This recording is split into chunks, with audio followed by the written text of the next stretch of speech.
Welcome to another 6x9 Storyteller episode. Please subscribe and give me a like and share my video if you're enjoying them. Now, let's begin with today's stories. Keeping me up at night with your parties? Enjoy being shamed on the national news. In September of 2020, the apartment next to mine was let out to two young women, both students. After they settled in a bit, it turned out they wanted to have a party. No big deal, except Belgium was in full lockdown at this point due to COVID, and you were supposed to only have one fixed visitor over. But then again, to be young again, etc., so I didn't really care. During this time, I was working in healthcare.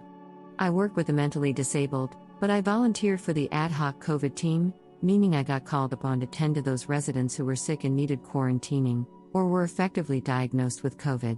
This meant pretty long working hours, and I spend about 10 to 11 hours a day at work, with a full hour bike ride to and from work. Needless to say, I was pretty tired pretty much all the time. So I wasn't looking forward to the noise from a party, but I'm pretty chill and know that living in the city, some noise is to be expected. So they are having their party, and I can stand some noise and music. But this party was fucking wild. People shouting full on, in the hallway. Wrecking things etc. At about 4 in the morning, I introduced myself to the neighbors and asked them when they could expect their company, plus 20 people, to leave. And if they could refrain from having a party the next day, as I have to work and get up at 6 every day. So they promised they would keep it down the rest of day night, they didn't, and that they wouldn't have a party the next day. Plot twist, they did have another party. And then did another one the day after. At this point, I had been going a full 3 nights without sleep and was nearing neurosis. Every night I had talked to the girls, and every night they would be full of apologies and stuff, but nothing would change. I also felt terrible when I had to enter their place, because it would be absolutely packed with people, and I work with some very vulnerable people at work who I wouldn't want to spread COVID to. This was pre-tests, pre-vaccines, pre-much of the knowledge we now have about COVID. Luckily the weekend came and they went to their parents, and I could recover a bit. Suffice to say, I wasn't really liking my new neighbors. During the next few weeks, they refrained from big parties, but they would have a constant flood of people coming over during the night. And by constant, I mean constant. Like their bell would ring 70 times a night and people would always be coming or going. And those people would be drunk and loud. Our communal hallway is pretty much an echo chamber because it's all stone, any noise will travel throughout the building. Basically, I couldn't rely to sleep at night. It drove me crazy. I could only sleep Friday through Sunday, because then they would go off to their parents or whatever. I couldn't grasp how they could know this many people that would always be coming and going. During one night, while knocking on their door to complain about the noise, I encountered my upstairs neighbor, who is also on Reddit, hi, and decided that we would have to join forces to get this to stop. My neighbor told me some important bit of information. The reason there were people coming and going all the time was because they used their apartment as a makeshift bar/hangout. During this time, bars were closed due to COVID, and all those students were using the big apartment to hang out. Moreover, across the street was another frat house with 5 boys living there, and that too was a secret hangout. So people would hang out at those 2 places and cross the street if they wanted a different atmosphere or wanted to see their other friends etc., and the boys from across the street would also come over 15 times a night. Most visitors seemed to be law students or affiliated with them. Basically, our communal hallway was just a part of their cafe space now, so we tried talking to the girls. Then we started to talk to the visitors. None of them had any sympathy for us when we were asking them to be quiet at 4 in the morning. Most of them just laughed at us, as we were the pesky neighbors, no doubt. Even more of them were just so wasted that they didn't know what they were doing. So we started calling the police, dozens of times. Most of the times, they weren't let in and police told us they couldn't do anything. We kept calling, as we wanted a record of our calls in the system. Belgium was still in full lockdown at this point, and what they were doing was full-on illegal. Even so, police told us their hands were tied if they wouldn't open the door. When the police couldn't help, I turned to the next best thing. I'm a social worker, and so I have no problems looking up information and calling around to look for help. This is what I did. Most places, student unions, police, town hall, were understanding but couldn't really do much. So I acted on the suggestion of the upstairs neighbor and contacted one of the girls' dean. I shot him a nice email about sorry to have bothered him and taking up his time, but I had this big group of students from his faculty ganging up every night, and maybe he wanted to know about it since they were breaking every possible COVID rule that existed at that time. Especially since me and my neighbor were about to go to the papers with this story, as secret lockdown parties were becoming a thing in the papers at this point. This dean called me back right away, and we had a nice talk about our problems. He told me he was on it. So basically what he did was call the law student girl and her parents. Big drama ensued, and we finally got to sit down with the girls, and they finally sounded like they were sorry. Tears were shed, for which I had no patience tbh. We learned that the police had actually been inside a few times, and they were issued tickets for having secret parties. Those were €300 each a pop, so no idea why they didn't just stop.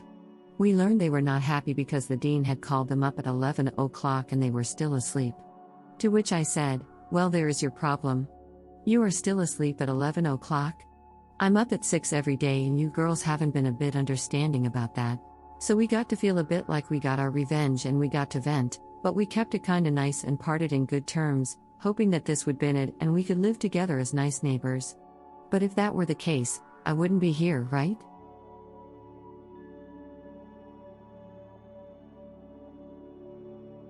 You'd think they would have gotten the point now, and would refrain from making noise and partying. Well, you'd be wrong. Basically what they did was they moved to the frat house across the street and started partying there. There were slightly less people running to and fro, but the noise was still a problem, and we were now in the middle of the second COVID wave, and these people were meeting up with big groups like crazy, while I hadn't seen a soul in almost a year.